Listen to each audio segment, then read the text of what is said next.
Vamos lá, pessoal, boa noite. Professor João, nossa primeira aula aqui de processo penal. Vamos trabalhar o tema inquérito policial, tá? Antes de mais nada, só para confirmar, eu gosto muito de trabalhar com a parte teórica, porque não adianta eu entupir o quadro de questão e, de repente, você fazer as questões e, de repente, até acertar, porque vai lembrar aqui das questões que a gente vai fazendo, mas não tem uma base teórica para, na hora da tua prova, você ter um raciocínio jurídico. Então, a gente vai começar com a teoria e, no final, tem 8 questões aqui, e na próxima aula eu volto com mais questões também de inquérito para vocês poderem fixar, tá? Então, essa semana vai ser a semana do inquérito.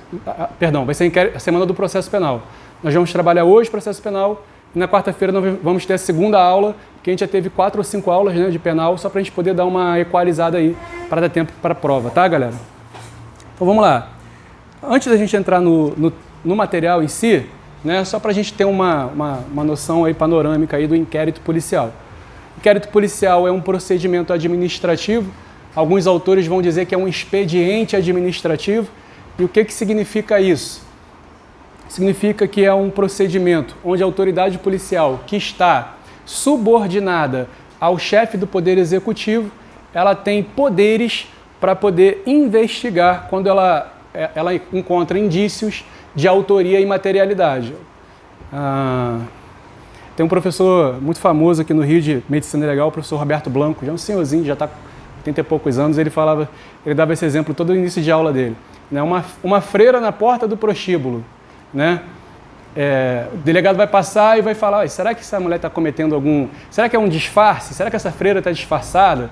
Será que de repente está acontecendo aí? Será que não é ela que é a cafetina? Né? Ele vai buscar vestígios, né? Indícios, né? De autoria e materialidade de crime, tá? Mas o que seria vestígios, né? Vestígio é tudo aquilo, pessoal, que você pode... Tudo aquilo que está dentro do campo sensorial, ou seja, que tem a ver com os 5 sentidos, né? Você, na tua atividade policial, vai chegar num determinado local de crime, né? De repente você vai sentir ainda um cheiro do explosivo, de repente você vai ver, né, o corpo, né? Você vai tocar e vai sentir a substância lá, né? Tudo aquilo que tem a ver com os 5 sentidos, né, que você possa perceber com um dos seus 5 sentidos, é vestígio, né? A gente vai ter, galera, que o inquérito policial, né, ele é realizado pela Polícia Civil, né? A gente vai ver também a figura do termo circunstanciado, a polêmica que tem, policial militar pode fazer termo circunstanciado. A gente vai ver que existem outros inquéritos, tem o inquérito policial militar, tem a CPI, né? Mas, para a tua prova, o que mais interessa é o inquérito policial, que é presidido por um delegado de polícia de carreira, bacharel em Direito, né? E vocês vão auxiliá-lo aí no inquérito policial. No inquérito policial tem um monte de diligência. O delegado já você tem que ter em mente que o delegado ele representa, tá? Professor, por que você está falando isso? Porque se na tua prova cair essa palavra aqui, representa, é como se fosse pedir, requerer. Só que se aparecer representa ou representação, você vai saber que é o delegado. E se aparecer requerer, você vai saber... Aqui é o delegado, tá? A gente chama de Delpol, então Delta, tá? Aqui é o MP, tá, galera? Quem requer é o MP, quem representa é o Delpol, é o delegado de polícia. Quem requer pode ser o MP ou pode ser a parte também, o advogado, tá? Então, o delegado ele vai representar por várias diligências. Por exemplo, tá o Fernando lá na delegacia dele e, doutor, eu acho que na casa desse suspeito tem sim a arma do crime, ou acho que tem documentos que ligam ele com a organização criminosa.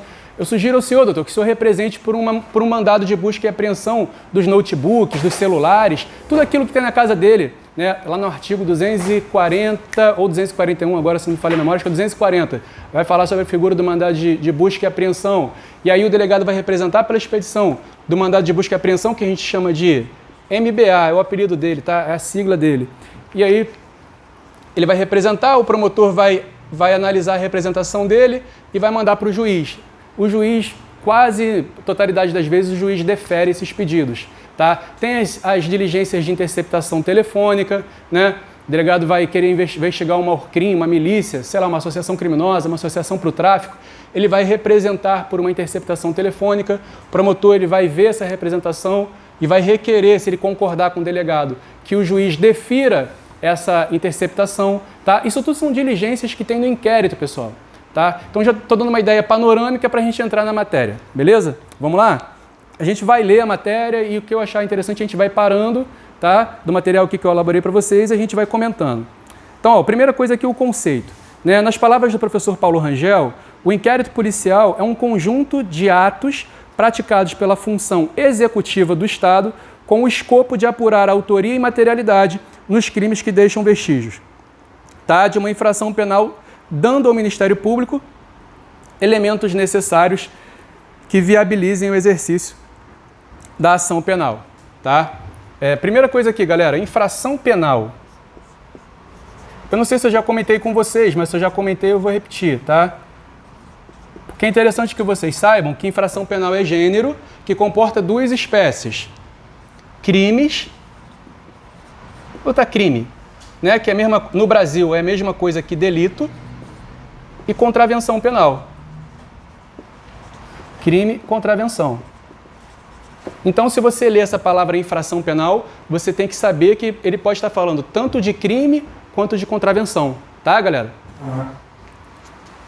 Então, vamos lá. Diferença entre polícia militar e polícia judiciária. Por polícia judiciária... Deixa eu falar aqui, porque a gente está com pouco tempo.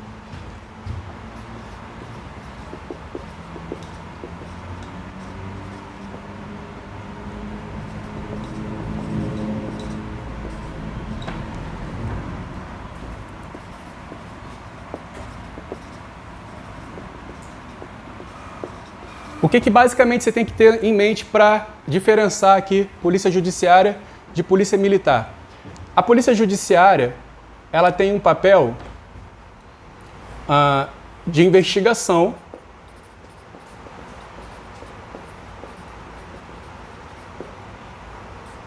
ela tem um papel preventivo e ela pode ser desempenhada tanto pela Polícia Civil quanto pela Polícia Federal. Tranquilo? Eles investigam, eles têm como característica prevenir crimes, tá? E essa atividade pode ser desenvolvida pela Polícia Civil ou pela Polícia Federal. E a Polícia Militar, tá?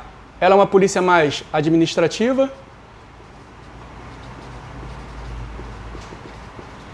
Ela tem o papel de repressão.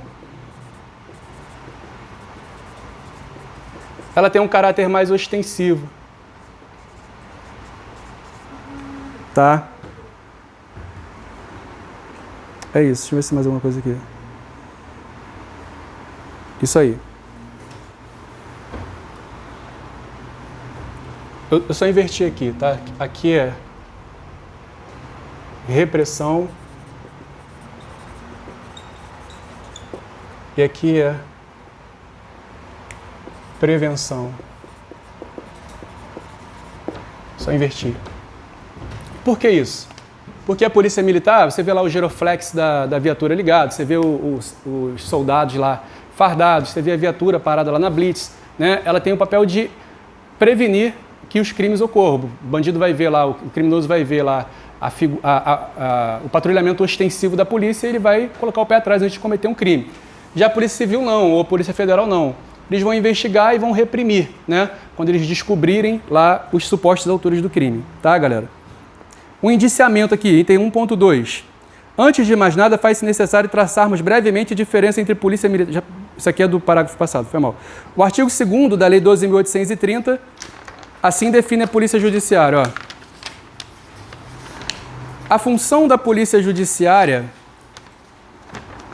As funções de polícia judiciária e apuração de infrações penais exercidas pelo delegado de polícia são de natureza jurídica, essenciais e exclusivas de Estado. O indiciamento, privativo de delegado de polícia, aí você sublinha aí, por favor, privativo de delegado de polícia, tá? Dar-se-á por ato fundamentado, mediante análise técnico-jurídica, sublinha também, por favor, técnico-jurídica, que deverá indicar a autoria, materialidade e suas circunstâncias. Tá?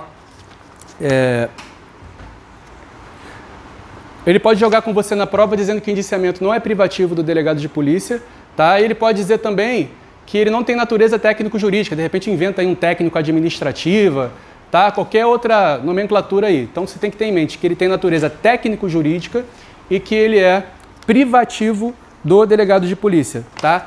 O que significa indicar? Indiciar, pessoal. Indiciar é o seguinte: o delegado vai desenvolver as investigações e quando ele reunir os elementos ali que formam a convicção dele de que já tem indícios suficientes de autoria, né, ele já sabe quem é o suposto autor do crime, né, ele já reuniu, tem materialidade, tem a arma, tem os boletos do banco, tem a fatura dele, tem o registro de chamadas, ou seja, tem materialidade para comprovar que teve um crime e tem o suposto autor. Então, se o delegado já tem isso, ele vai indiciar, que significa indicar. Olha, eu indico, ou seja, eu estou indiciando fulano de tal porque existe a famosa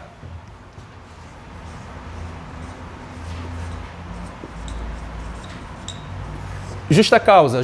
Justa causa, pessoal, quando você vê essa palavra aqui, você vai saber que ela é igual ao somatório do quê? Da autoria com a materialidade.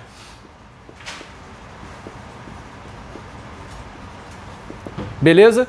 Justa causa é o somatório da autoria com a materialidade. Quando o delegado tem a justa causa, que é o somatório da autoria com a materialidade, ele indicia. E só ele pode fazer isso. Professor, mas por que você está falando isso? Porque a gente vai ver mais para frente que o Ministério Público, ele também pode investigar.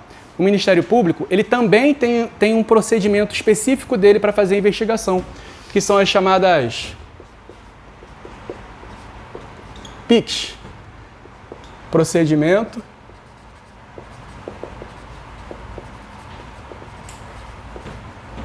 investigatório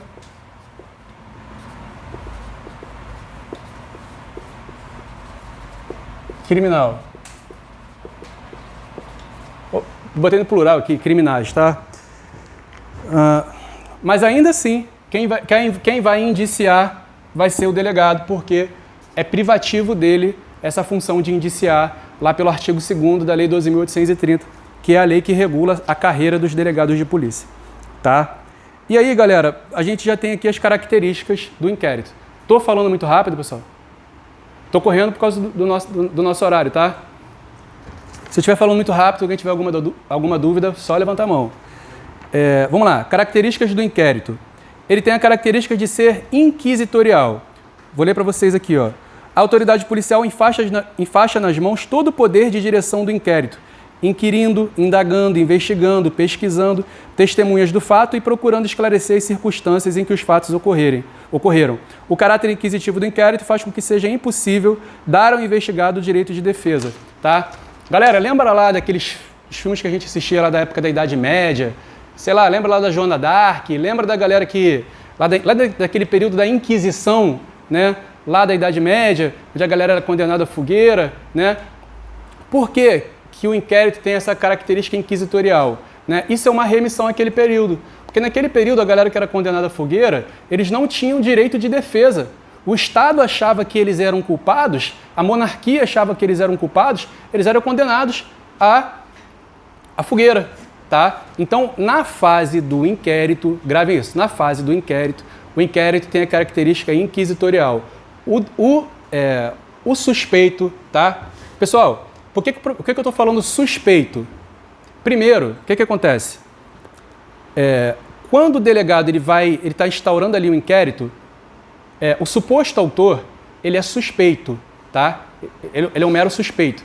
E por que eu estou fixando isso? Porque se você ler suspeito, toda vez numa questão que você vê suspeito, você tem que pensar assim, caramba, de repente nem houve um indiciamento ainda.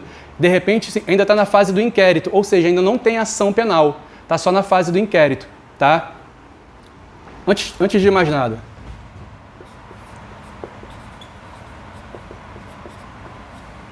Eu acho que é assim, cara. Persecução penal.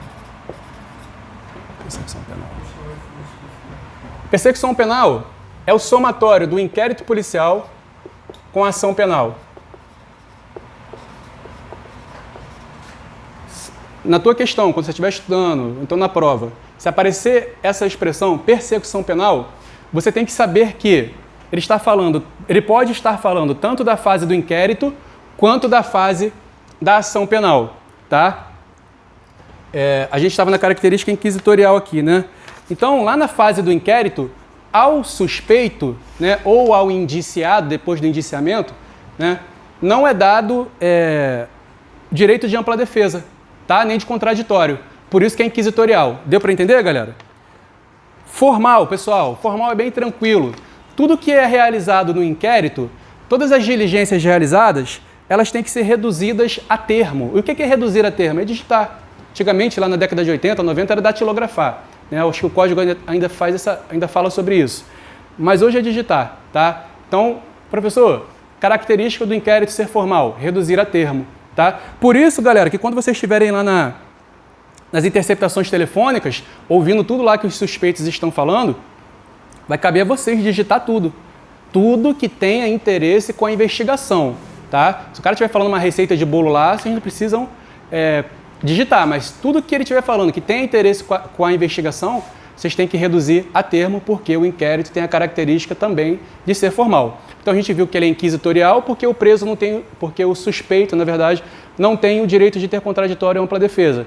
E a gente viu que ele é formal porque tudo tem que ser reduzido a termo. Outra característica dele, galera, é que ele é sistemático.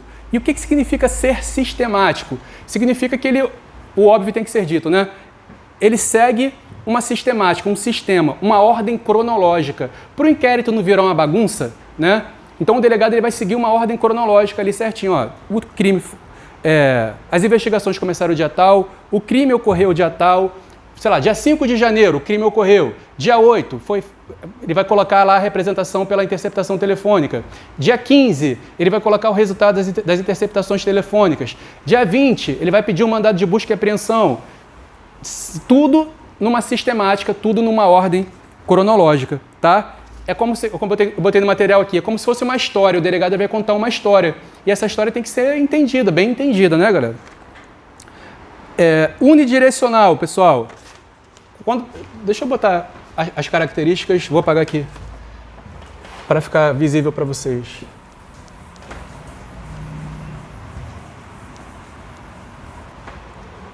Então vamos lá. Ele é inquisitorial.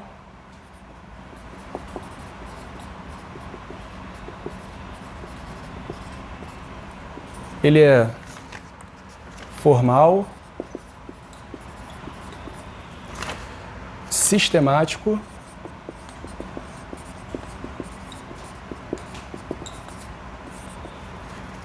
quarta aqui, unidirecional.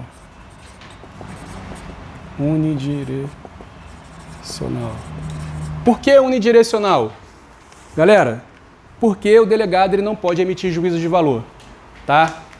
Ao delegado cabe exclusivamente investigar a autoria e materialidade de crime, tá? Ele não pode dizer que o suspeito ou o indiciado, tá? Ele é culpado, tá? Por isso que ele tem um caráter unidirecional, beleza? Vocês vão encontrar em alguns manuais de processo penal, já começa a se falar também da característica bidirecional, ou seja, além do delegado não poder dizer que o suspeito é culpado, o culpado também, durante as investigações, tá, ele pode também provar que ele não é o autor do crime, tá? Mas a grande... sim, é como se ele fosse se defender, vai chamar ele para uma, por exemplo, vai chamar para uma oitiva, tá? E ali, igual no caso da... Já acabou o inquérito, já teve condenação. No caso da Mércia Nakashima, não sei se vocês já viram, tem um documentário no Netflix falando, tá? Ele intima, né, para a oitiva lá o suspeito à época, né? E aí, durante a oitiva, ele vai dizendo, não, ó, eu não liguei para ela, né? Eu não estava com ela, entendeu? Não é uma ampla defesa, mas é também uma capacidade também de falar ali, né, de meio que se defender ali, mas não existe ampla defesa na fase do inquérito, tá, pessoal? Então, por que eu estou falando do bidirecional? Porque não sei se de repente o examinador pode pedir. Eu apostaria que ele vai dizer que é unidirecional. O delegado não pode emitir juízo de valor. Ele não pode dizer que o suspeito é culpado de verdade. Assim, ele não pode afirmar que o cara é culpado. Mas na bidirecional, o cara também meio que tem... como se fosse uma faculdade também ali na fase do inquérito, tá? Não diria uma defesa, mas meio que se justificar, entendeu? De se expor também. Beleza, galera? Vamos lá. Além disso, ele é sigiloso também.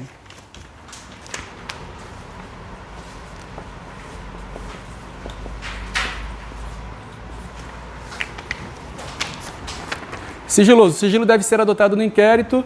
O sigilo que deve ser adotado no inquérito é aquele necessário à elucidação do fato ou exigido pelo interesse da sociedade. A divulgação dos passos da investigação para a imprensa pode prejudicar o trabalho. Tá? O sigilo durante o inquérito alcança inclusive o advogado do suspeito. Tá? Não tem também muita lógica, né? Já pensou se todo o inquérito ele fosse aberto para a imprensa? Né? Inclusive, a gente viu aqui que até para o advogado suspeito, está lá no artigo... Vou apagar aqui, tá, pessoal?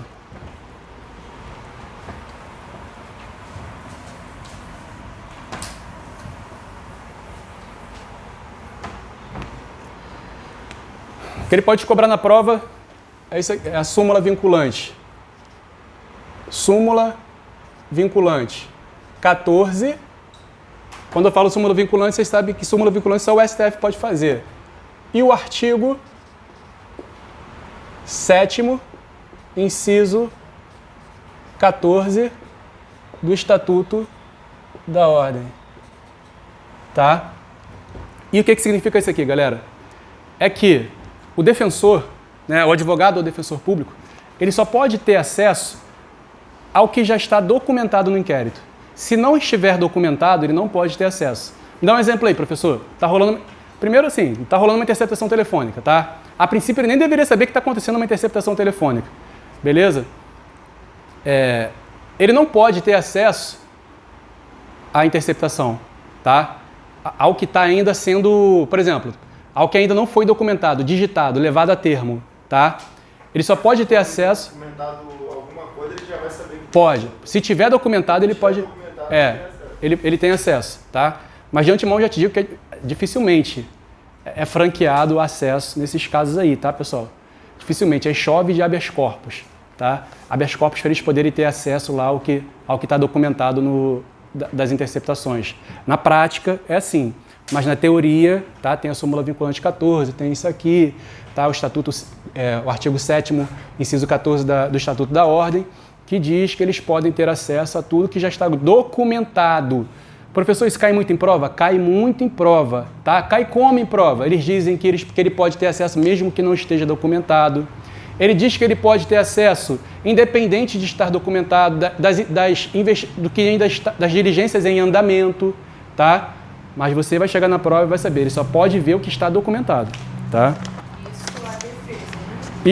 Isso. Porque para o MP, para o delegado e para o juiz, eles podem ter acesso, tá? Então ele tem a característica de ser sigiloso. Eu botei aqui a súmula vinculante 14, galera, ó. Não vou ler ela aqui para a gente encurtar o nosso tempo, tá? Ele é discricionário. Lembra, galera, lá do direito administrativo? A discricionariedade?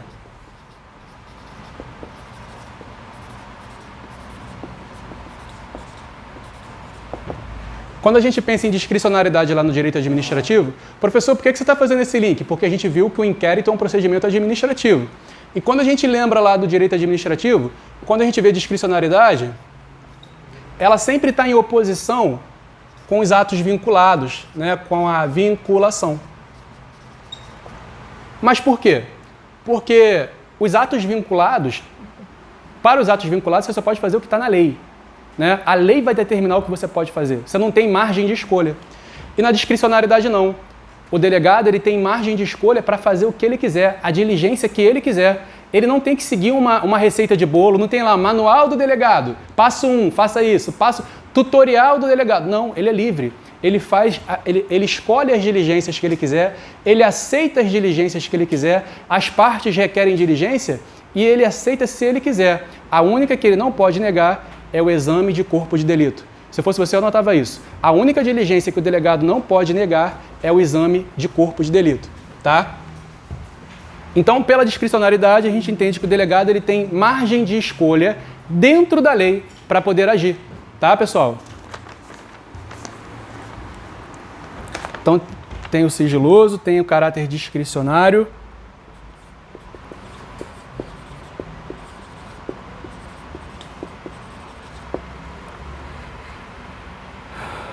tem a oficiosidade.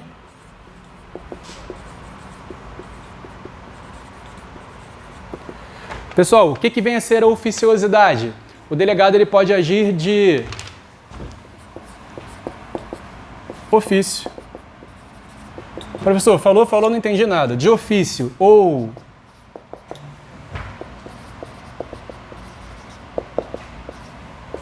ex officio. Traduz aí, vou traduzir. Ele pode agir de acordo com a vontade dele, tá? Ele tem liberdade para agir da forma que ele quiser. Claro, respeitando a lei.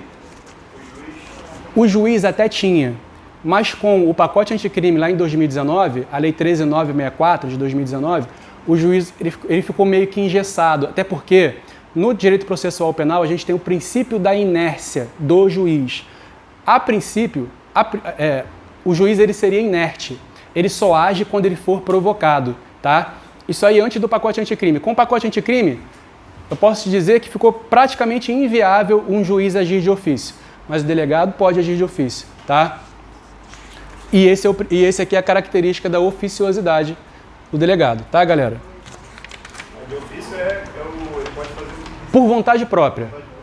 Independente de ter que pedir para alguém, ele pode agir. O delegado agiu de ofício. Isso. Porque eu vi também falando de juiz agiu de ofício. Ele agiu numa situação de ofício. Eu não sei se foi antes da situação do anticrime. Assim, ó. Sobre o corpo de delito. Vamos lá. Eu estou passando para vocês a visão da teoria, tá, galera? Mas deixa eu te dar uma exceção. Lá quando o juiz decreta a prisão preventiva, inclusive essa jurisprudência recente, tá? Teoricamente o juiz não poderia decretar uma prisão preventiva de ofício, ou seja, ele acaba de receber uma notícia lá no balcão, em qualquer outro lugar, ou então ele pega um inquérito para ler e ele fala, caramba, por que o delegado não pediu essa preventiva aqui, cara? Eu vou decretar essa preventiva independente do delegado ou do promotor pedir, de ofício, tá? A princípio ele não poderia, mas tem uma jurisprudência recente, se não me engano do STF, que fala que se o juiz decretar a prisão preventiva de ofício e posteriormente, galera, isso é muito importante, isso pode cair na prova, tá? E posteriormente, ou o delegado ou o MP, meio que assim, concordar com a decretação da preventiva, ratificar, ou seja, confirmar essa preventiva, essa prisão é legal, tá? Mas se ele decreta de ofício, tá? E o promotor e o delegado não falam nada, essa prisão ela pode ser relaxada, porque o juiz não pode agir de ofício. Excepcionalmente, se ele decretar a preventiva e depois o promotor ou o delegado ratificar, né, e falar, não, concordo com a decretação, inclusive requeiro também a preventiva, aí esse vício está sanado, esse problema está resolvido. Deu para entender, galera? Essa questão aí era tipo assim, a função do delegado pedir o requerimento da preventiva. Representar pela preventiva, sim. Mas ele não representou, aí o juiz falou, pô. Ele não representou, o juiz Ele, por conta própria, foi lá. foi lá de ofício e decretou. Isso, na verdade, o juiz não pode, né? Ele não pode. Mas se ele decretar e depois o delegado ou o promotor confirmar, ratificar, pode ser o delegado e o promotor, pode ser só o delegado, pode ser só o promotor, entendeu? Porque via de regra são os dois, mas não necessariamente vai ser os dois, tá? Por exemplo, se o delegado ele pede a preventiva, o juiz vai lá e aceita. Depois o promotor vai ver e vai falar, não, concordo. Se o promotor não concordar também, ele vai pedir para relaxar a prisão, entendeu? Quem falou que não entendeu? Você não entendeu? Eu vou repetir, ó. O juiz, ele não pode agir de ofício, ele não pode agir por vontade própria, tá? Aí o exemplo que eu dei pro colega foi o seguinte, chegou um inquérito, tá? Vamos lá, um homicídio. Tá tudo mostrando que foi determinada pessoa que cometeu o homicídio, sabe o endereço da pessoa, sabe tudo. Tem elementos de informação ali suficientes, tá? Aí o juiz fala, caraca, como é que o delegado não representou pela preventiva? Como é que o promotor não requereu essa preventiva? Eu vou decretar essa preventiva de ofício. Decreta a prisão preventiva de Tício, tá? O juiz não pode fazer isso de ofício. Só que recentemente o STF, numa jurisprudência, ele falou o seguinte, olha, caso o juiz decrete uma prisão de ofício, se posteriormente o delegado vê essa decretação de prisão e o delegado concorda, ele ratifica, ele fala, não, realmente não tenho que me opor, inclusive peço realmente agora em tempo que seja decretada preventiva, se o promotor também confirma, esse problema, esse vício, essa ilegalidade está sanada. Beleza? Vamos lá, galera. Ele também o inquérito também tem a característica da oficialidade. É muito tranquilo. O que significa? É que o inquérito ele vai ser presidido por um órgão oficial, no caso aí o delegado de polícia, tá?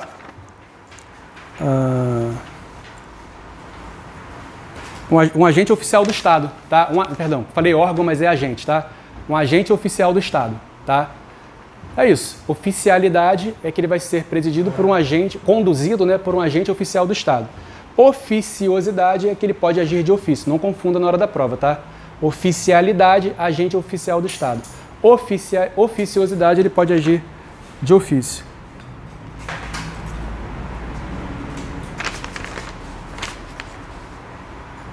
Se ele tem a notícia de uma infração penal, se ele sabe que aconteceu uma infração penal, ele viu no noticiário aqui em Saracuruna que aconteceu um crime. Ele não precisa de ninguém para provocar ele para poder instaurar um inquérito. Ele pode agir de ofício. Beleza, galera? Vamos lá, onde que eu estou aqui? Instauração do inquérito policial. Vou ler aqui, tá, galera? Essa parte aqui é importante. As formas pelas quais o inquérito policial pode ser instaurado variam de acordo com a natureza da ação penal prevista para o crime investigado. A ação penal ela pode ser pública incondicionada, ela pode ser uma ação penal condicionada e pode ser uma ação penal privada. Não se preocupem, na aula de ação penal a gente vai tratar esses 3 tipos aqui, tá? Porque o inquérito policial e a ação penal, eles estão intrinsecamente ligados. Mas não se preocupe se você não sabe a diferença agora, posteriormente, na próxima aula a gente vai ver, tá? A gente já tratou um pouco, né, na aula, né? Sim, na aula de penal, não foi? Foi. A gente falou por alto, mas a gente vai estudar, vai pegar a parte teórica a fundo e depois vai arrebentar no exercício.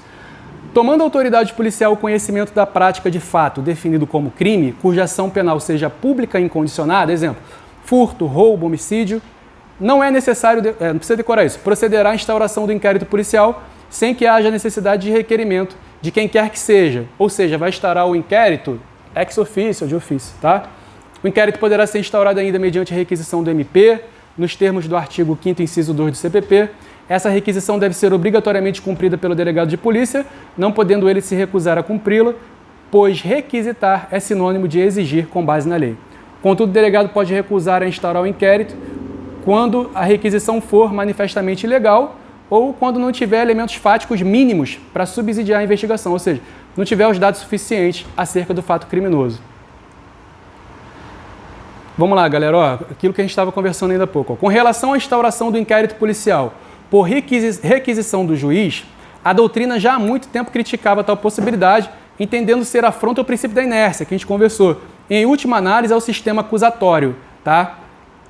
Hoje, com as alterações promovidas pela Lei 13.964, cremos que esta possibilidade se torna absolutamente inviável, tendo havido a revogação tácita de tal previsão. Tá? Ou seja, o artigo 3º-A, ele veda a iniciativa do juiz na fase de investigação. Pessoal, preciso trazer 2 informações para você, tá? Na fase do inquérito, eu vou botar IP aqui, tá, pessoal? Toda vez que eu botar IP, é inquérito policial. A gente não tem prova. Você não pode falar em prova, a não ser que seja cautelar, não repetíveis, tá? Mas oportunamente a gente vai falar sobre isso. Mas, via de regra, no inquérito a gente tem elementos de informação. Professor, por que você está falando isso?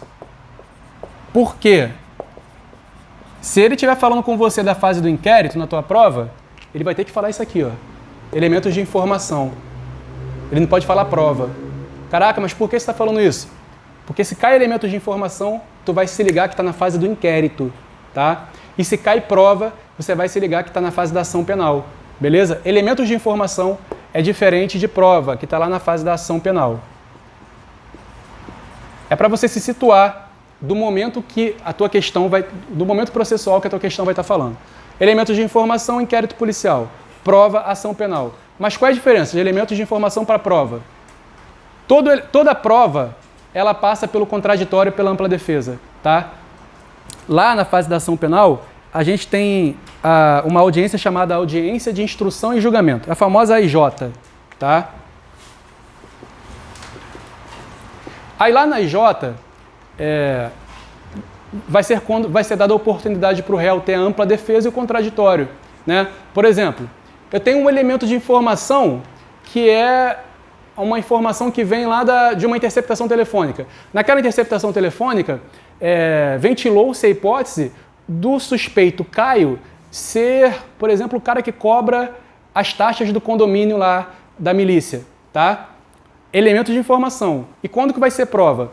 Vai ser quando, lá na audiência de instrução e julgamento, o juiz vai chegar o promotor vai chegar pro Caio e vai falar: Caio, era você que cobrava as taxas lá do condomínio ilegalmente lá na milícia? Aí o Caio vai poder ter o direito de defesa, o advogado dele também vai poder falar: não, excelência, não era eu não, eu estava trabalhando naquela hora, tá? É isso. Então prova é o que já passou pelo crivo do contraditório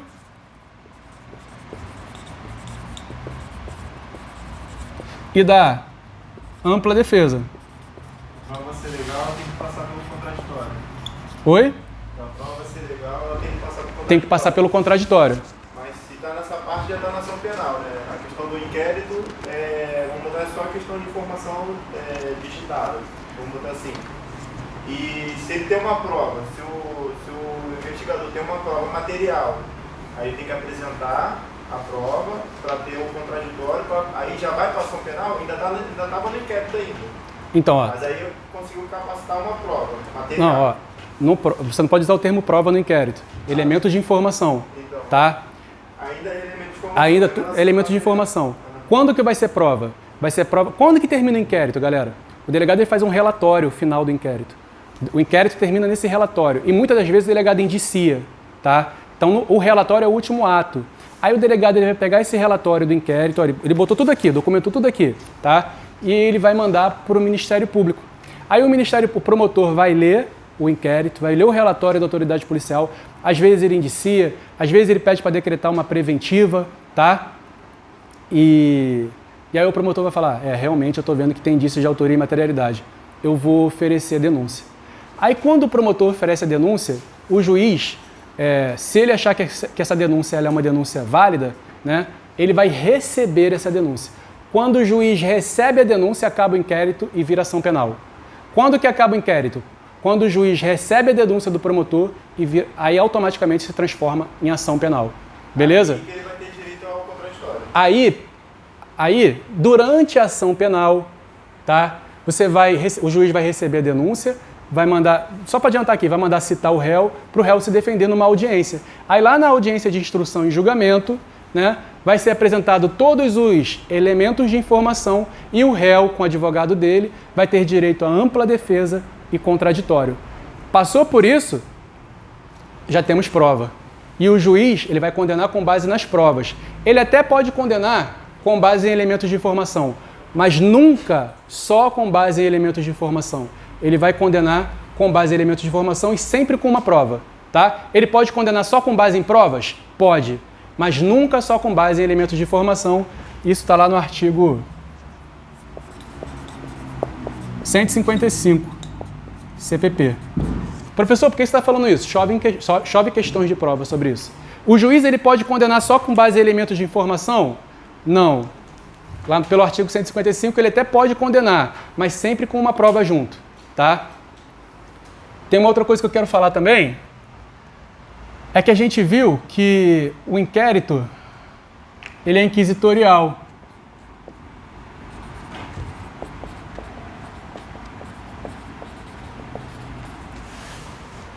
E a gente vai ver que lá na ação penal vigora o sistema acusatório.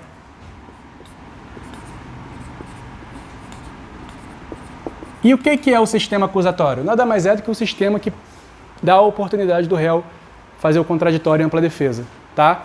Inquisitorial não tem contraditório nem ampla defesa. Sistema acusatório tem contraditório e ampla defesa. E por que eu estou falando isso? Porque a soma dos dois vai dar o sistema misto, que é o sistema adotado no Brasil. na tua prova, se cair, qual é o sistema adotado no Brasil? Sistema misto, tá? Qual é o sistema adotado na fase de inquérito inquisitorial? Na fase da ação penal acusatório. Na persecução penal, sistema misto. Tá, galera? Tá tranquilo, galera? Tá dando para entender? Qualquer dúvida aí, só falar. Oi. Inquisitorial é quando é aquela característica do inquérito que o delegado ele não dá o direito ao preso da ampla defesa nem do contraditório. Só na fase do inquérito, tá? Vamos lá. Nos termos do artigo 5º, inciso 2 do CPP, o inquérito também poderá ser instaurado a requerimento do ofendido ou de quem tiver qualidade para representá-lo. Veja que aqui se fala em requerimento, não requisição. Por isso a doutrina entende que nessa hipótese o delegado não está obrigado a instaurar o inquérito, podendo, de acordo com a análise dos fatos, entender que não existem indícios de que fora praticada uma infração penal e, portanto, deixar de instaurar o inquérito. Pular. O requerimento feito pela vítima ou por representante deve preencher alguns requisitos, sempre que possível. A narração do fato com todas as circunstâncias, a individualização do indiciado, né, com sinais característicos, as razões de convicção ou de presunção de ser ele o autor da infração, a nomeação de testemunhas, tá? Poderá o inquérito ser instaurado ainda em razão da prisão em flagrante do infrator, embora essa hipótese não conste no rol lá do artigo 5º, tá? Inclusive, pessoal, só para não esquecer, o inquérito, ele é uma outra característica dele.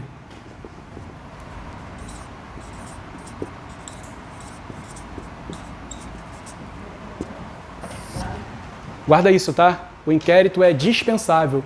Por quê? Digamos que você está na tua atividade policial e acaba de ver, né, de testemunhar um homicídio e você dá voz de prisão, né, por conta do flagrante. Pessoal, vamos assim, fica à vontade. Precisa... Boa noite, tudo bem? Tudo bem. Precisa instaurar inquérito para isso? Você acabou de presenciar um flagrante, você é uma autoridade, você é um policial. Você está dando voz de prisão, você viu que ele matou a pessoa. Precisa de inquérito? Caraca, eu vi que ele matou, mas eu preciso de inquérito para provar, para mostrar que foi ele que matou? Não precisa, né, pessoal? Por isso ele é dispensável, tá? Atenta para isso.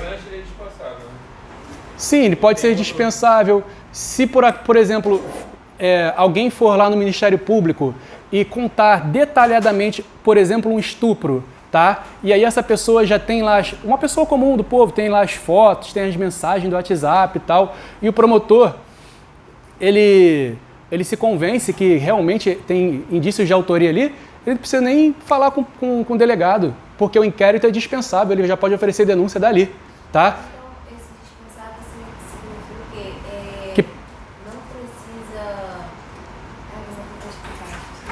Não precisa... o inquérito tanto pode ocorrer como não. Se já tiver, lembra da justa causa que eu falei? Se já tiver justa causa, pessoal, o promotor entender que não precisa de inquérito, ele vai dispensar o inquérito e já vai oferecer denúncia ali de ofício.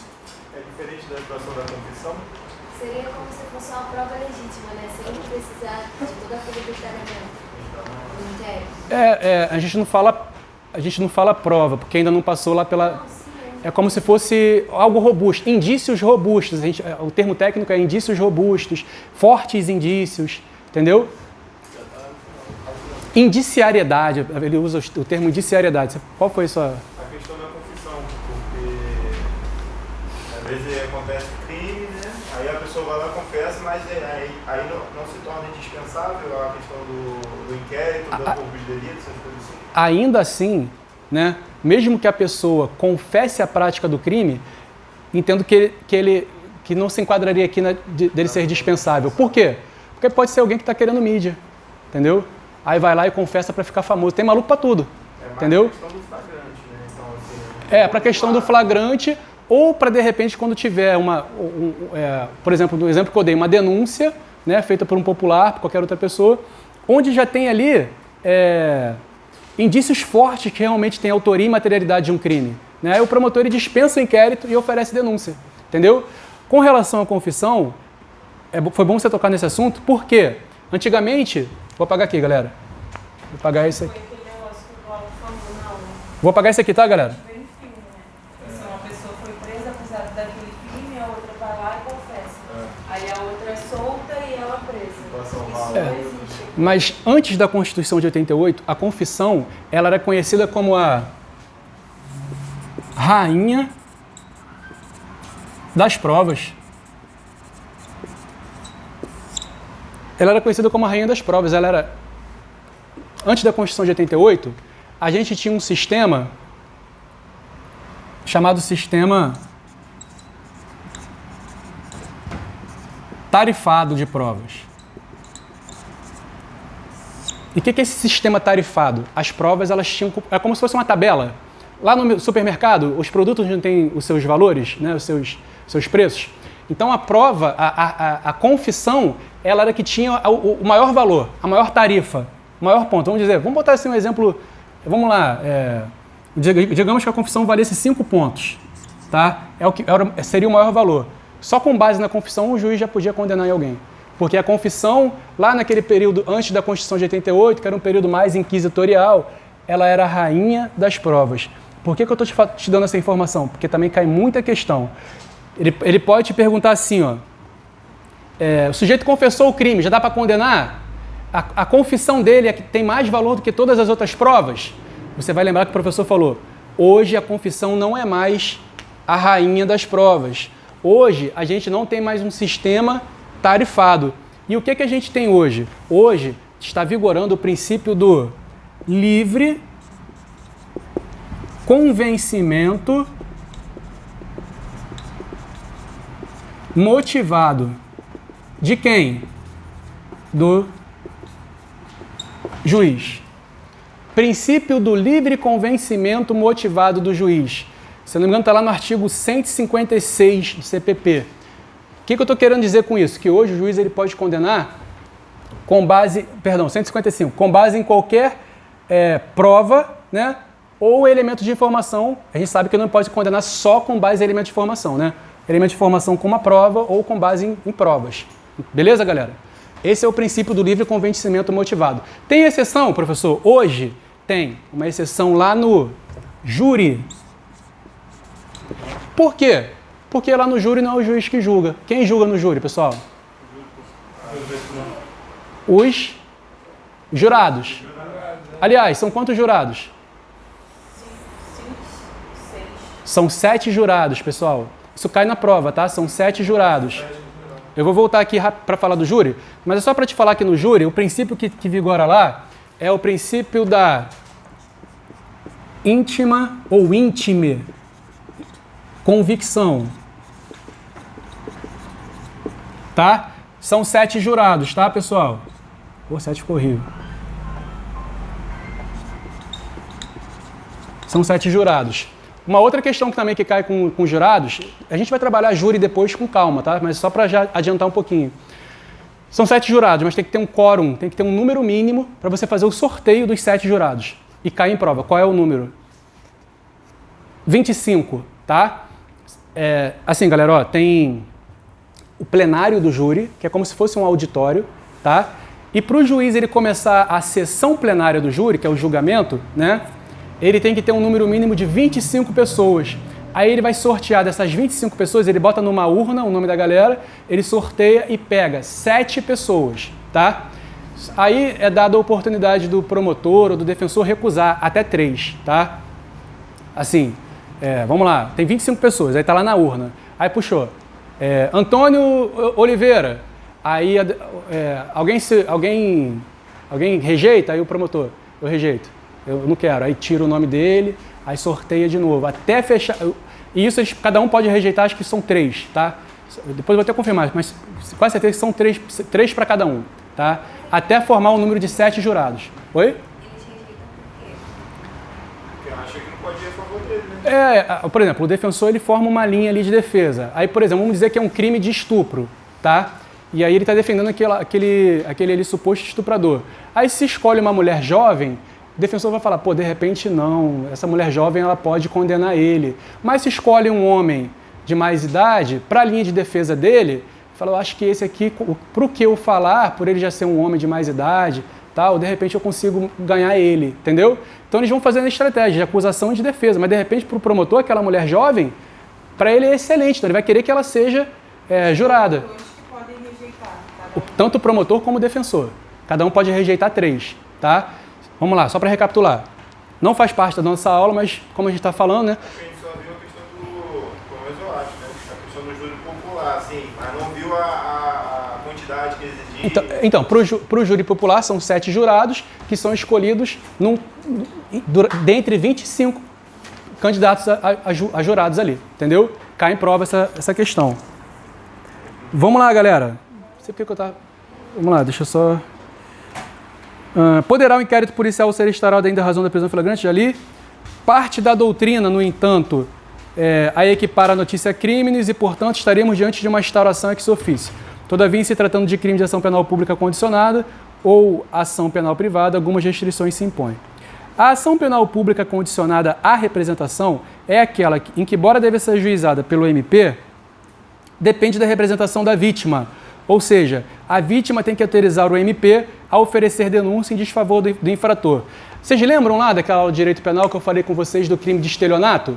Hoje, o crime de estelionato é um crime de ação penal pública condicionada. Condicionada a quê? A representação da vítima, né? Vocês lembram que eu falei que não precisa nem ser uma representação formal? Pode ser um e-mail, um bilhete, qualquer coisa, tá? Não precisa, pode ser algo informal, tá? Vejamos o artigo 5º, parágrafo 4º CPP, ó. Isso é letra de lei, pessoal. Isso também cai muito, tá? Chove. O inquérito, nos crimes em que a ação pública depender de representação, não poderá sem ela ser iniciado. Ele vai dizer para você na prova que pode ser iniciado sem representação, pode começar sem representação, mas depois pode representar. Não. Nos crimes de ação penal pública condicionada à representação, se não tiver a representação da vítima, não pode instaurar, o inquérito não pode ser instaurado, não pode prosseguir, tá? A representação. É que, na verdade, uma lógica assim, né? O estelionato, ele sempre tem uma vítima que sofreu o dano, né? Então, dificilmente, essa pessoa que sofreu esse dano, ele não vai representar, né? Por isso que ele tem essa... Tem gente que fica com vergonha quando cai no golpe, entendeu? Tem tudo isso, cara. É igual aquele rapaz que há 15 anos ficava mandando dinheiro para uma... Caramba, não vi isso. Para uma mulher que... A mulher não era uma mulher, né? Eram golpistas e era uma mulher... Ele se passava por uma modelo muito famosa, muito rica, só que ele ficou 15 anos e o cara era jogador de vôlei, se não me engano. Aí o suspeito é uma amiga dele. Então, aí ficou extorquindo ele durante uns 15 anos. Então. Ele já tinha perdido, acho que mais de 2 milhões de reais. Então, aí pra vítima se expor, assim, ainda mais se for alguém conhecido, pessoal, é difícil, cara. É difícil se expor. Vamos lá. Não se trata de ato que exija formalidade, podendo ser dirigido ao juiz, ao delegado, ao membro do MP. Professor, rapidinho. Sim. Mas aí, no caso, você falou que é condicionada, né? Condicionada à representação. Condicionada à representação. Então, esse cara, mesmo com vergonha, ele precisa representar. Ele precisa representar, cara. Tá? Não sei se Vou dar um exemplo depois. Não sei se se enquadra, mas a mulher que tinha minha prima, ela veio da Bahia. Aí ela começou a trabalhar tipo num negócio de pirâmide, Uhum. só que era em torno de parte esqueci o nome, de casa, era celular, computador, televisão, Aham, sim. sofá, essas coisas, móveis de casa. Aí o que ela fazia? Ela conseguia um preço mais em conta. De primeira, muita gente conseguiu as coisas. Depois que ela não foi conseguindo, ela pegava o dinheiro das pessoas, tipo R$1.000, R$2.000, e falava que ia chegar e dava em casa. Uhum. Ela saiu daqui foragida. Então, Ela aí voltou pro- essas pessoas que caíram no golpe precisam representar para que seja feita a justiça. Não, eles foram na delegacia e tal, fizeram a queixa, ela fugiu de ninguém, nunca mais achou. Então agora só espera mesmo as investigações. Aí eles perderam dinheiro. Verdade. Mas realmente tem a ver com o exemplo aqui da aula. Ó, galera, caso a vítima não exerça seu direito de representação no prazo de 6 meses, a contar da data em que tomou conhecimento da autoria do fato, estará extinta a punibilidade. Decai o direito de representar nos termos do artigo 38. Galera, o artigo 38 do CPP é importantíssimo porque ele fala da figura da decadência. Tá? Deixa eu apagar aqui. Então, dá tempo aí.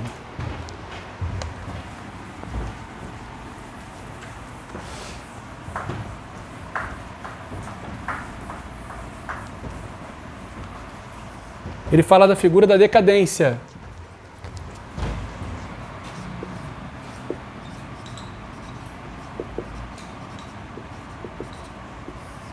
Tá? A vítima ela tem um prazo de 6 meses. Primeira coisa que você tem que se atentar para o prazo.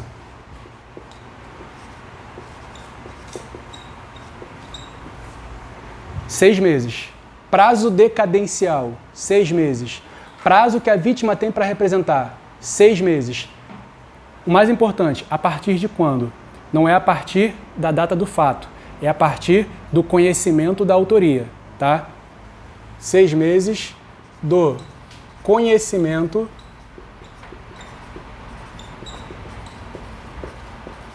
da autoria. Porque ele vai te dizer na prova que é da data do fato, mas não. É do conhecimento da autoria. Quando você descobre quem foi o autor, começa a correr 6 meses. Beleza, pessoal? Aí cabe o quê? Cabe o delegado de polícia? Não, é o Tá prazo que a vítima tem para representar. Não, mas do conhecimento da autoria, no caso.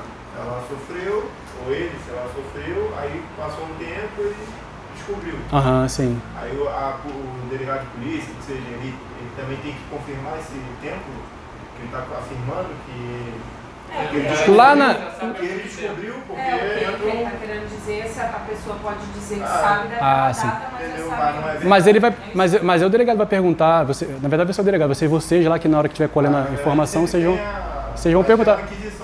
Se vocês descobrirem que tem algum indício de fraude ali, essa pessoa vai ser responsabilizada, tá? Em se tratando de crime de ação penal privada, cabe à própria vítima processar o infrator, pois o Estado entende que nesses crimes o interesse na persecução penal, lembra? Persecução penal, inquérito e ação, lembra? Da persecução... Ação penal privada seria... Está dizendo aqui, isso aí eu não sabia. Eu quero uma grande empresa, daí é como que é. Ação penal privada é... Você tem um custo, Não, também é criminal, é uma calúnia, entendeu? Você que dá o particular, você... Tipo, a difamação. Alguns crimes, por exemplo, crimes contra a honra, calúnia, difamação, injúria, se procede mediante requerimento da vítima, que é a ação penal privada. O cara foi lá na internet e me xingou. Eu vou processar ele. Esse processo é uma ação penal privada. Sim, sim. Você vai requerer a instauração do inquérito, tá? A gente vai ver isso aí mais a fundo depois, tá? Só pra gente manter o foco aqui na parte aqui do... Deixa eu ver se eu entendi. No caso, isso aqui, essa parte que você está falando, da representação, é em relação à vítima. Isso, é a vítima que vai representar. E em relação ao autor do crime? Não, ele vai ficar... Não vai, Porque no caso não pode, você falou que não pode começar o inquérito, né? Uhum, sim. Sem a representação. Da vítima. Sem a representação da vítima, sim. E ela tem um prazo de 6 meses quando ela descobre quem é o autor para representar. Se ela não descobrir quem é o autor, provavelmente não vai ter nem... Aliás, não vai ter nem inquérito. Entendeu? Ele vai ficar impune. Entendeu? Vamos lá, galera.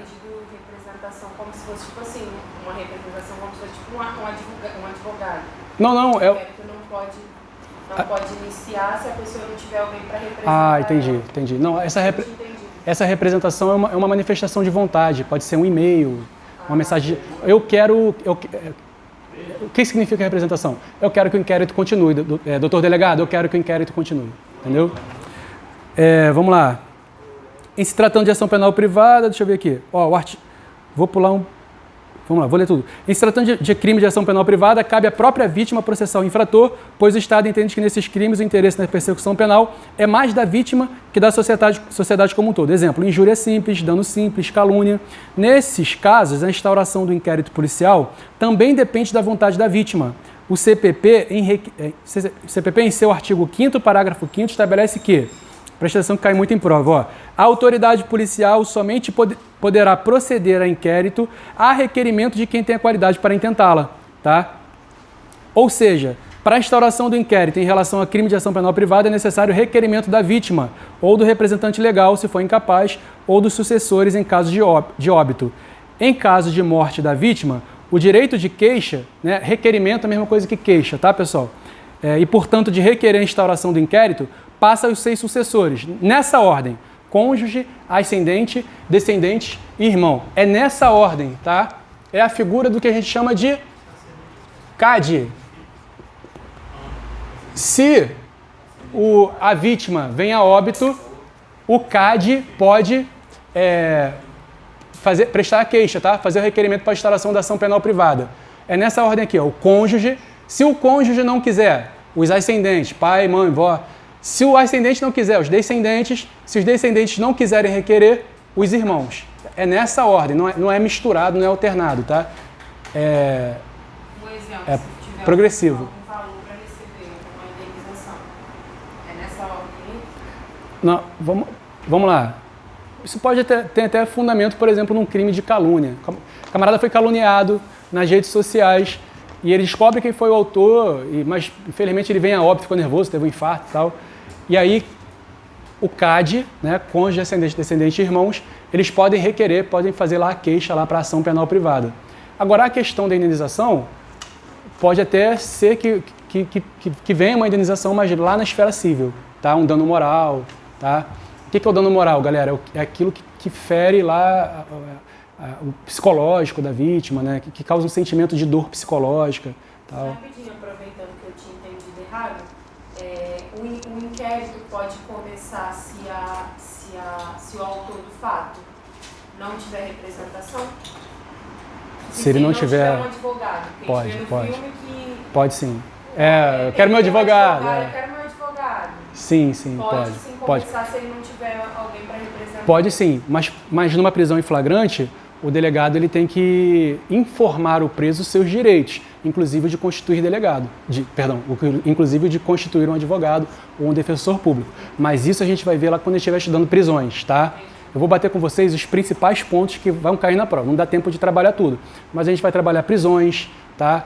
Temporária, preventiva, flagrante, e a gente vai falar sobre isso no tema prisões, tá? Dessa questão aí do CAD, chega o irmão da vítima, a autoridade policial vai questionar eles se tem o marido, a coisa, tipo o pai, a mãe, ou ele, tipo assim, ele pode representar a vítima independente dessa ordem?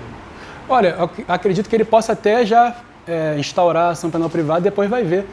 Depois os outros vão Porque, tipo assim, se manifestar. Assim que os outros ali não concordam com isso. O que o delegado pode fazer também, né, até dentro lá da discricionariedade, é falar, vem cá, o cônjuge dele tá vivo? Tá. Passa o contato dele aí, olha só, o irmão dele veio aqui, mas só que você tem preferência. Tu vai querer requerer? Aí ele fala que não quer. Ele não Aí, tem direito. Então, entendeu? Beleza.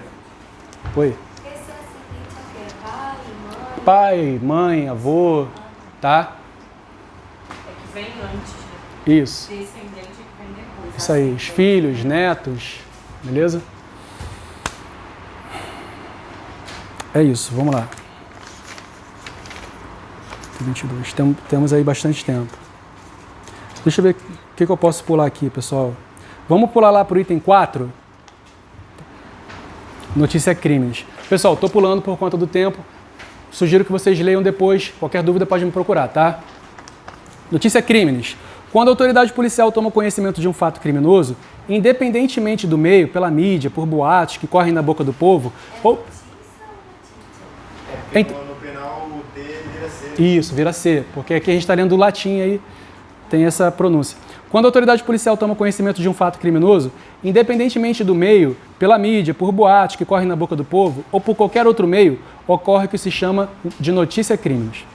Quando essa notícia de crime surge através de uma delação formalizada por qualquer pessoa do povo, estaremos diante de uma delatio criminis simples. A doutrina classifica a notícia crimes da seguinte forma. Notícia crime de cognição imediata. Ocorre quando a autoridade toma conhecimento do fato em razão de suas atividades rotineiras. Por exemplo, vocês estão trabalhando, tá? E acaba de chegar lá na delegacia alguém que quer fazer uma denúncia. Aliás, quer fazer prestar uma queixa, ou representar contra algo, ou informar a ocorrência de um crime. Vocês vão chegar lá no delegado, é uma atividade rotineira dele. Ó, doutor, a gente acabou de receber aqui uma informação que ocorreu um crime lá para dentro de Saracuruna. O delegado ele já teve essa notícia, já recebeu essa notícia crimes pela atividade rotineira dele, que é a chamada de cognição imediata. Aí a gente também tem a de cognição mediata. Ocorre quando a autoridade policial toma conhecimento do fato criminoso por meio de um expediente formal, por exemplo, a requisição do MP. O promotor, ele recebe uma denúncia lá na promotoria e ele requisita que o delegado instaure o inquérito, tá, pessoal? Essa é a cognição mediata. Por que é mediato? Veio através, mediato é através, tá, de alguém, no caso aqui o promotor. Notícia crime de cognição coercitiva. Ocorre quando a autoridade policial toma conhecimento do fato em razão da prisão em flagrante do suspeito. Se eu fosse o examinador de vocês, eu ia cobrar essa, tá? Então você vai lembrar que a coercitiva está ligada com flagrante, tá, pessoal? Porque é mais difícil, assim, de você associar numa prova. Tem a delácio crimes simples, comunicação... Explica direito essa situação do coercitivo. Essa terceira. A gente viu muito aí, por exemplo, nessas operações da Lava Jato e tal, sobre aquela... É intimação. Muito sobre essa palavra. Ah, sim. Você está fazendo uma pequena, e é normal, uma pequena confusão com a condução coercitiva. Sim, tá? sim, mas na verdade eu queria entender bem o significado de coercitiva. Coercitivo é tudo que é a força, tá? É a força, né? O cara é obrigado. E não é que ele seja obrigado, é que ele não tem como... seria impossível ele não ter conhecimento daquilo, entendeu? Eles vão atrás. Na condução coercitiva, tá? Inclusive, foi até bom você tocar no assunto, porque hoje não existe mais condução coercitiva do réu, tá? Se eles perguntarem na prova se existe condução coercitiva do réu, depois da Lava Jato, lá com a condução do nosso do ex-presidente aí, do ex-presidente, tá? A condução coercitiva do réu acabou. Mas você pode conduzir coercitivamente uma testemunha, uma vítima. Não me perguntem por que isso, né? Por que eu vou conduzir coercitivamente uma testemunha ou uma vítima e não vou conduzir um réu? Mas Coercitivamente é como se a você força. conduzisse a força. Isso. Obrigada.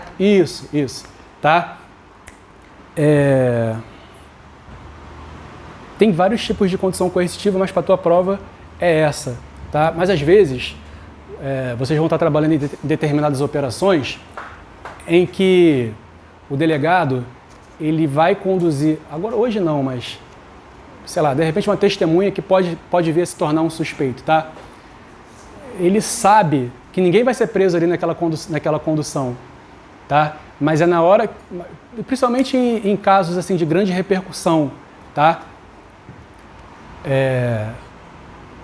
Certa vez foi conduzido aí coercitivamente um camarada que já até morreu, que foi presidente da Alerj, tá? Ele tinha uma cara assim de boi, daquela raça Nelore, tal. Isso. Aí ele foi conduzido coercitivamente. Aí dizem, né? Diz a lenda, né? Que quando ele foi conduzido, né? O delegado sabia que não ia prender ele ali, tá? Sabia que não ia acontecer nada, nenhum desprendimento maior. Mas é nessa hora, quando uma pessoa importante assim é conduzida, quando a mídia fica em cima, mostrando na televisão, mostrando no jornal, é que os telefones começam a tocar, começam a ligar para os padrinhos, né? E aí tem uma interceptação já correndo, é aí que o delegado ele consegue saber quem é mais, quais são os outros suspeitos, o que está acontecendo de verdade. É como se estivesse balançando uma árvore para o fruto cair, tá? A condução coercitiva, só te explicando melhor, ocorre... Agora, a condução coercitiva é isso, que você tem que levar para a sua prova que você não pode mais conduzir o suspeito coercitivamente. Vítimas e testemunhas, sim. Mas a cognição coercitiva, tá? Ela ocorre, você vai fazer o link com a prisão em flagrante, tá? É como se fosse irresistível. Pode, né? O que eu entendi é basicamente assim, você ali tem por exemplo, aqui ocorreu um crime, sendo que ela sempre anda junto comigo, e eu sou o autor, né? Não tem como ela não saber do crime. Então ela não tem como, ela tem um convívio, ela esteve presente ali, você consegue materializar isso, então ela como no testemunho você consegue fazer uma condução coercitiva dela, porque ela tem certeza ela como testemunha, sim. Se ela se... Agora, o réu, no caso... Não pode. Não pode mais. Não pode. Agora, o juiz ele não vai mandar conduzir ela coercitivamente de primeira. Primeiro ele vai mandar um mandado de intimação para ela, né? Aí, se o oficial de justiça conseguir localizá-la e ela não quiser ir para a audiência, faltar à audiência, aí de repente ele vai até mandar intimar de novo, entendeu? Só que aí, pessoal, o processo ele tem um princípio chamado princípio da duração razoável do processo. Imagina, Se toda vez que ele marcar uma audiência, daqui a 3 meses, daqui a mais 3 meses ela não for, aí ele vai mandar conduzir coercitivamente. Vai mandar ir lá na casa dela com a força policial para poder conduzi-la à força, coercitivamente. Tá, pessoal? Vamos lá. Eu vou pular... Ah, sim, a delatio criminis inqualificada. O que é a delatio criminis inqualificada? A denúncia anônima. Tá, pessoal? O delegado, ele nunca pode instaurar um inquérito, tá, com base numa denúncia anônima. Tá, pessoal? Antes de instaurar o inquérito com base numa denúncia anônima, ele vai fazer a famosa VPI. O que é VPI? Verificação preliminar das informações. Tá? Verificação preliminar das informações. Tanta sigla, né? Ele vai verificar preliminarmente as informações. Ele vai mandar vocês, que são os policiais que vão estar aí trabalhando subordinados a ele, fazer uma pesquisa de campo, dar uma olhada lá na localidade. Ó, realmente aconteceu um crime assim, cara? Tá acontecendo... Vocês estão vendo aqui alguma movimentação estranha? Souberam aí de algum assassinato na área? Ele vai verificar... Perdão, pessoal. Verificar a procedência das informações. Verificação da procedência... Eu falei preliminar, mas é procedência das investigações. Tá, pessoal? A famosa VPI. E aí, depois que ele verificou a procedência das informações, ele instaura o inquérito. Denúncia anônima. Materializar alguma coisa, né? Isso. Enquanto for anônimo, não. Não. Tem uma materialização do... Sim. Inclusive, esse raciocínio da denúncia anônima, quando vocês forem estudar lá a parte de legislação especial, vocês vão ver a lei de interceptação telefônica também não pode ser decretada. A interceptação também não pode ser decretada com base em denúncia anônima, sem que seja feita a verificação da procedência das informações. Tá? Galera, a gente tem aqui letra de lei, que é o artigo 6º, que ele é muito grande. Vou ler com vocês aqui, cara, porque eu acho válido. Mas eu vou ler só as partes principais, vou picotando aqui, tá, pessoal? Oi. O senhor não poderia dar as questões que a gente já estudou até agora e o que falta da não entrar? Como assim? Que questões? Umas questões aqui atrás. Uhum. Do que o senhor deu até agora, tem alguma questão lá que se encaixa com a matéria que o senhor deu até agora? Entendi. Me dá mais 5 minutinhos que eu faço isso com vocês, tá? Que eu acho que dá pra gente matar aí e depois vocês leem com calma. Vocês concordam com a colega? Querem começar as questões hoje e depois a gente termina... Pode ser, se a gente conseguir fazer. Tá. Então não vou nem ler o artigo 6º com vocês, cara. Que o que ele já deu, dependendo das questões que tem, a gente vai fixar. Não vou nem ler o artigo... Pessoal, beleza, vou fazer assim então. Excelente sugestão. Então depois vocês leem, tá, essa parte. Na próxima aula eu vou também dar uma batida com vocês, tá?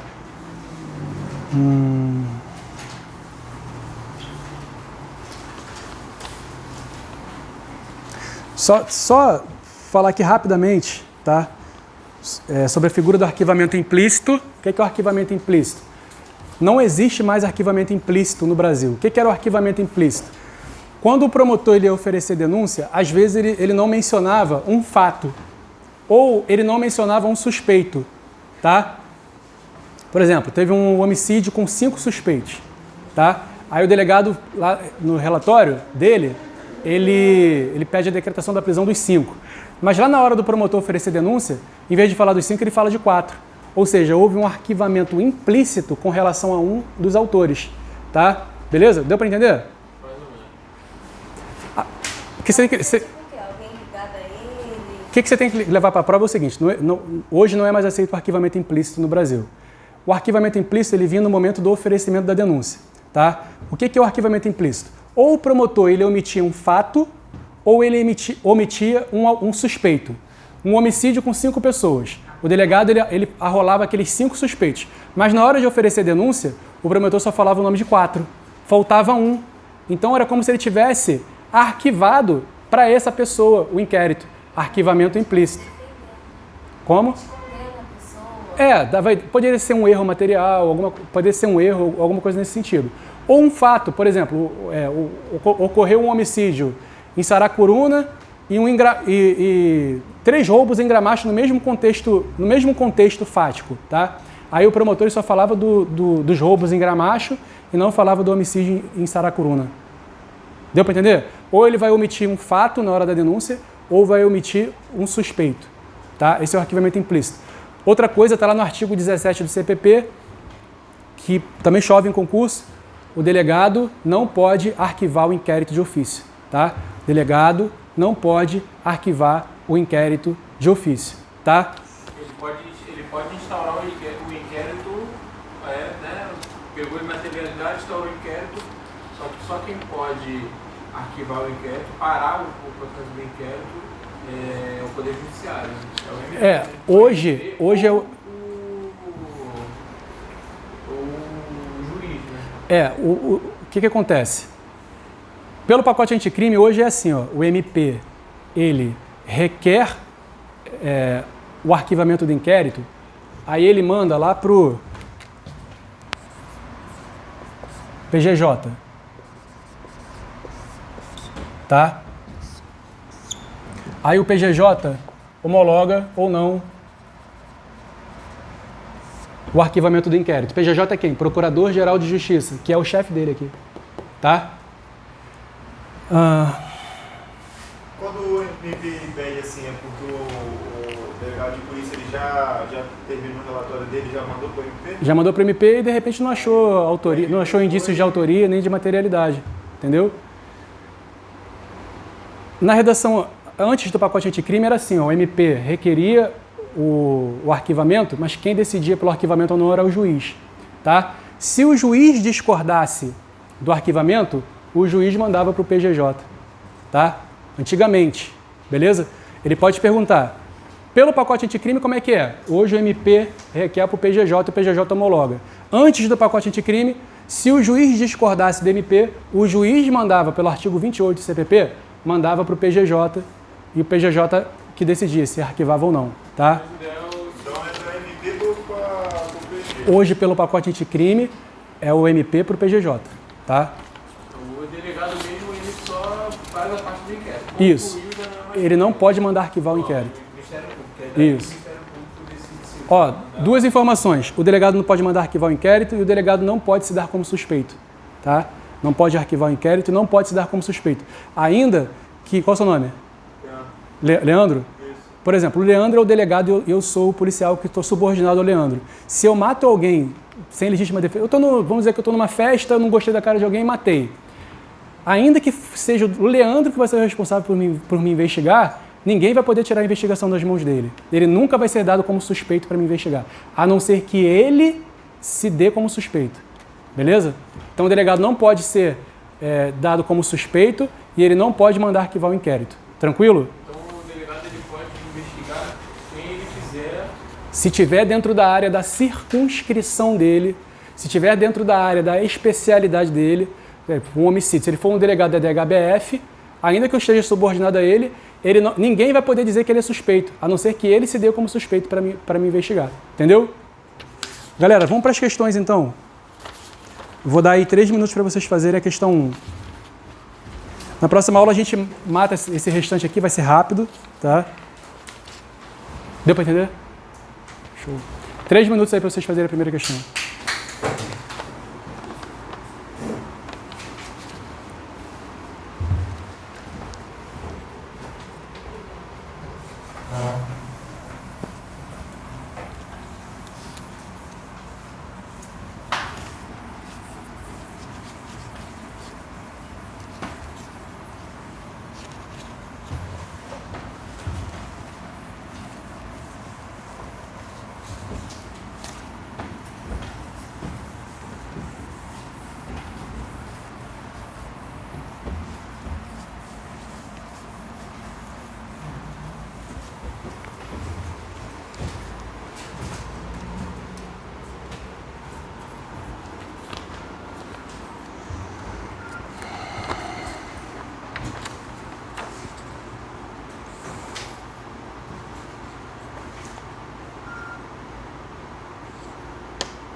Um minutinho aí, pessoal.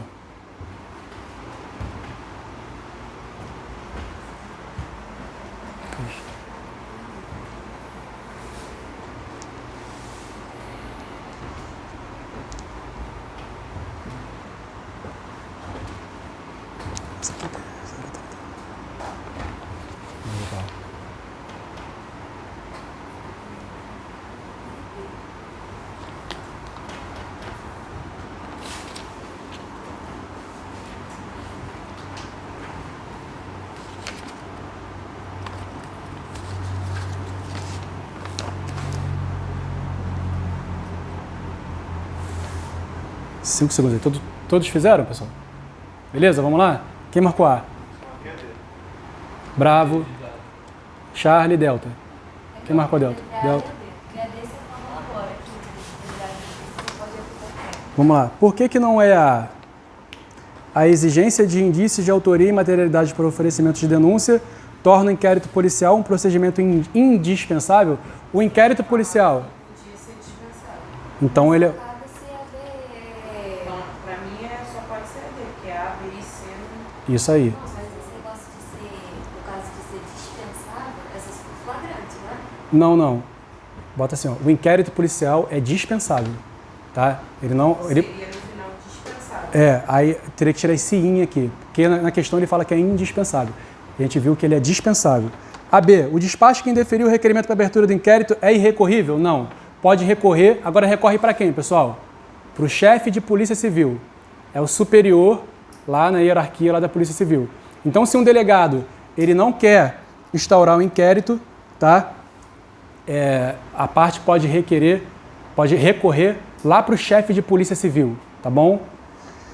O inquérito policial é inquisitivo, logo o defensor não pode ter acesso aos elementos informativos que nele constem, ainda que já documentados? Não, pela súmula vinculante 14, já documentados.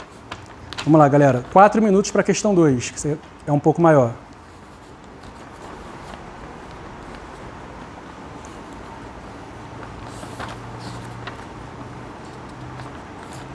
Vamos lá, durante o interrogatório do réu, será diante dos agentes.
Dois minutos, pessoal.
Todos já fizeram? Todo mundo já fez? Tá, no caso da o inquérito mesmo que não seja, ele só se torna inquérito depois de ser instaurado, né? Então não tem um inquérito que não esteja instaurado. Não, tem que estar instaurado. Tem que estar instaurado. É. Mais sobre a lei. Vamos lá, então vamos para... Eu vou fazer junto com vocês aqui, que eu não marquei a opção, vamos fazer junto. Vamos lá. Item 1. Durante o interrogatório do réu, será admitido o uso de algemas em caso de resistência e de fundado receio de fuga ou de perigo à integridade física própria ou alheia, por parte do preso ou de terceiros, justificada a excepcionalidade por escrito sob pena de nulidade do ato processual a que se refere. Súmula vinculante 11, tá? Tá certinho. Questão 2, item 2 aqui. O Código de Processo Penal determina que as questões relativas ao estado de pessoa se comprovam mediante certidão, não sendo admitida prova testemunhal. Dessa forma, para efeitos penais, o reconhecimento da menoridade do réu requer prova por documento hábil, nos termos da legislação civil. Eu acho que tá certo. Eu marquei a letra E, que é 1, 2 e 5. Tá certo, tá lá no artigo 155, parágrafo único, tá? Artigo 155, parágrafo único do CPP, e lá na súmula 74 do STJ, tá? Ou seja, pro suspeito ele provar que ele é menor, não basta só uma testemunha, não, ele é menor, então ele tem que mostrar a certidão de nascimento dele, tá? Item 3, o Código de Processo Penal adota o sistema tarifado, pessoal. Qual é o sistema? Beleza, então a 3 já elimina, né? Agora 4. É direito do defensor, no interesse do representado, ter acesso a amplos elementos de prova que, já documentados em procedimento investigatório realizado por órgão com competência de polícia judiciária, digam respeito ao exercício do direito de defesa. Certo ou errado? Súmula vinculante 14, né? Então qual é a opção aqui? Letra E? Então beleza. 4 minutos para vocês fazerem a questão 3.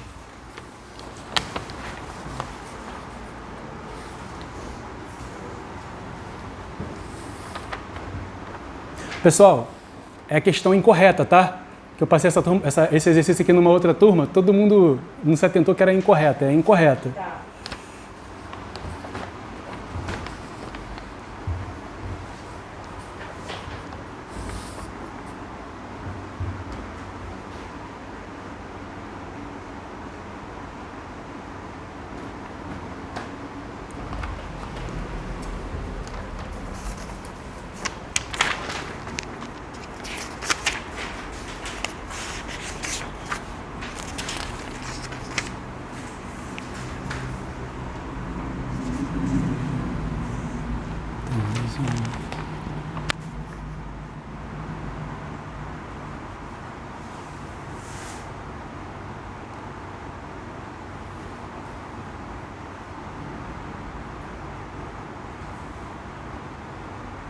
Beleza.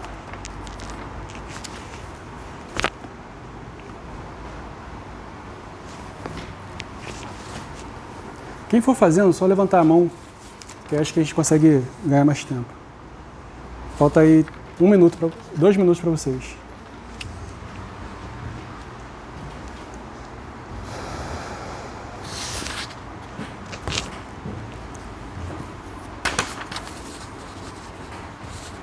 Meu Deus,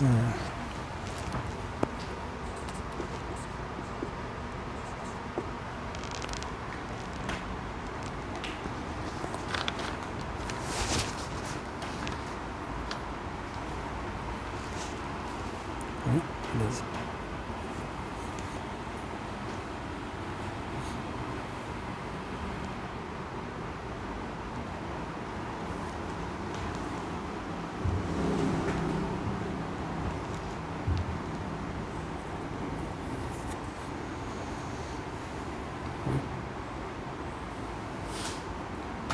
Um minuto, pessoal.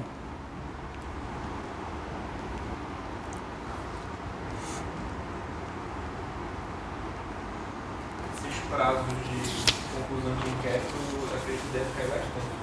Eu vou falar com vocês. Eu pulei aqui, mas...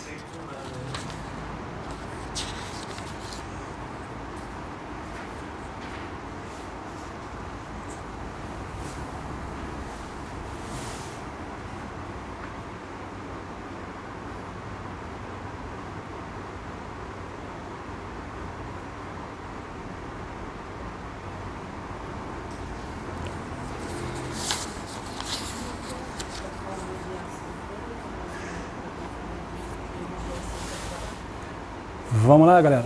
Fez? Vamos lá.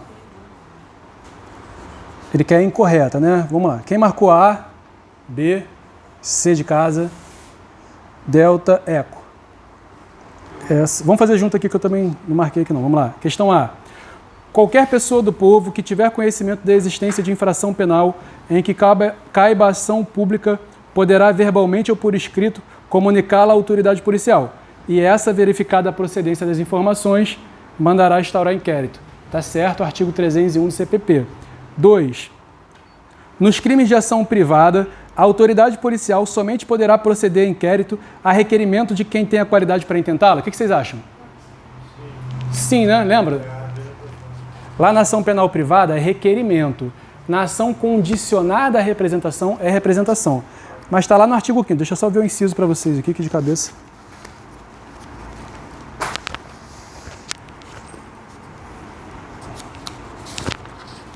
Está no artigo 5º.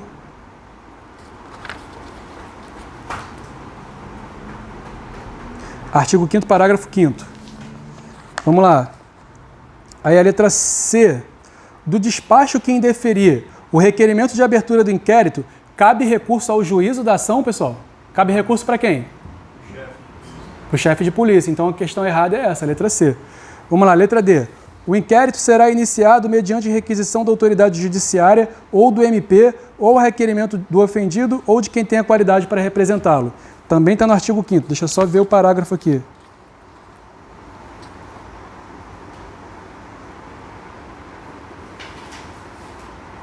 Está lá no artigo 5º, inciso 2, tá? Vamos lá. Letra D. Já foi, né? Letra E. O inquérito nos crimes em que a ação pública depender de representação não poderá sem ela ser iniciado. Também está no artigo 5º. Deixa eu só ver o parágrafo. Parágrafo 4º, tá? Questão 4 aí para vocês. 3 minutos.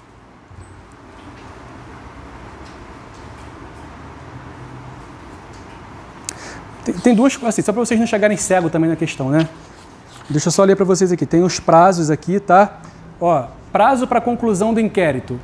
Aí vocês têm que ter em mente que tem prazo para quem está preso e prazo para quem está solto, tá? Aí, na grande maioria das vezes, né?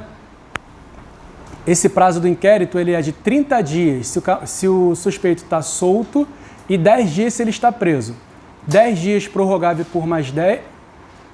Não, 10 dias improrrogáveis, 30 dias prorrogáveis por mais 30. Deixa eu ver se é isso. Aí no caso de provas, né? Se ele está preso, é 10 dias. Mais 30, mais 30. Gente, ó, Prova. É isso? vou voltar. Desculpa, pessoal. É 10 dias improrrogáveis e são 30 dias e aí não tem um prazo assim para terminar, tá? Embora tenha o princípio da duração razoável do processo, o delegado ele pode ficar pedindo pro inquérito. Aí tem inquéritos que duram anos, aí décadas, tá? Até décadas mesmo. Né? Sim, sim, até hoje, sim, né? Não sim. concluiu ainda o inquérito. Isso. Vamos lá, galera. Aí lá na lei de drogas, o prazo é de 30 dias se ele está solto. Não, 30 dias se ele está preso e 90 dias se ele está solto. E esse prazo pode ser duplicado. A lei de crime contra a economia popular são 10 dias, tanto preso quanto solto. Tá? Eu botei aqui os principais aqui, pessoal. Da Justiça Federal é 15 dias se ele está preso, prorrogável por mais 15 e 30 se ele está solto. Tá? Era isso que eu queria falar aqui, que vocês podem achar alguma coisa aqui.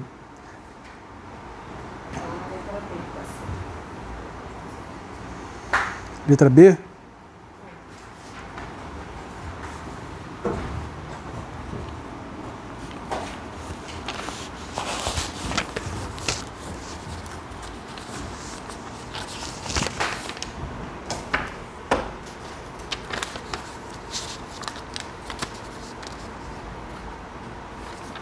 A3 é C. E A4. Quem já fez? Fazendo ainda? Um minutinho, pessoal. Essa é tranquila.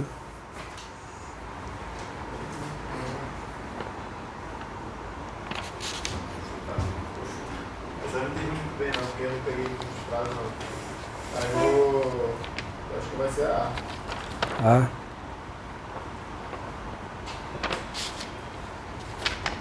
Vamos... Pode até ver alguma coisa, né?